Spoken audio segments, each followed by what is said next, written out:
For 4 summers, my husband and I spent the summers living and working on the rim of the Grand Canyon.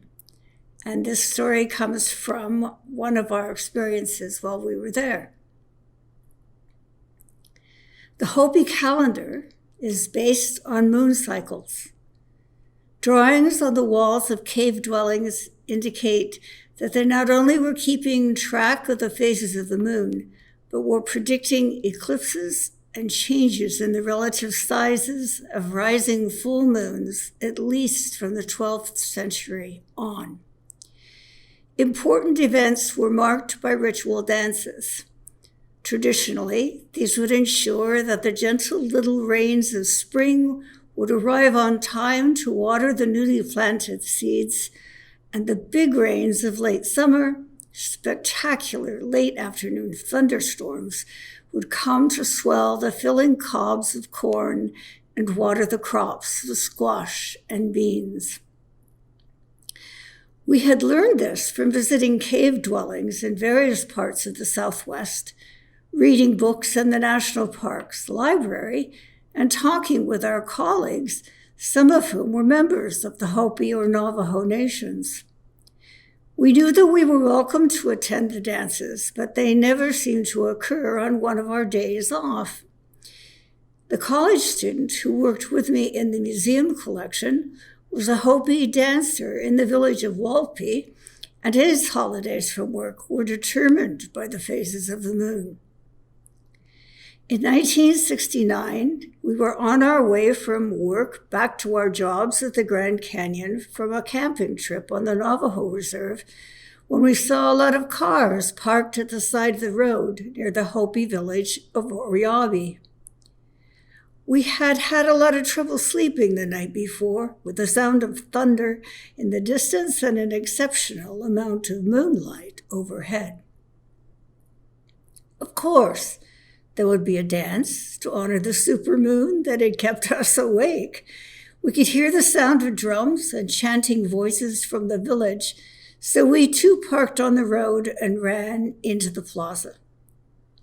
When we got there, people were standing all around, watching and applauding, as one group of men in the traditional kilts of the antelope clan, with real antlers tied to their heads, left the plaza, and another group approached from another direction. The new group had red scarves tied around their heads.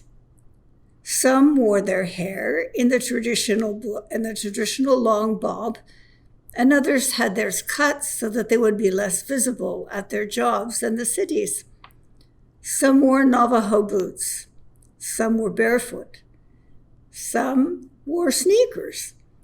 Some were old and others were young. Some were graceful, others clumsy. A few had tattoos on their arms. Most were bare-legged, but one old man had jeans on. All wore a red kilt with a snake embroidered as though crawling across it. Just as the drums started up, a man walked onto the plaza and dumped out a burlap sack full of writhing rattlesnakes. They picked them up in their hands, they let them coil around their arms, they let them crawl across their shoulders, carried them in their mouths while the men still kept time with their feet. An older woman sitting on a bench built into the wall of a house signaled to me, I guess I looked tired, to sit next to her. As the dancers filed off and the antelope dancers came back on, my husband started to walk toward the car. As I reluctantly got up to follow, my benchmate pointed to the space between us, laughing. A scorpion was shedding its skin.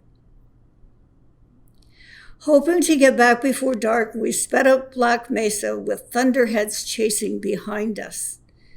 When we arrived back at the canyon, the place looked deserted. Everyone was indoors, watching television. The parking lots were full.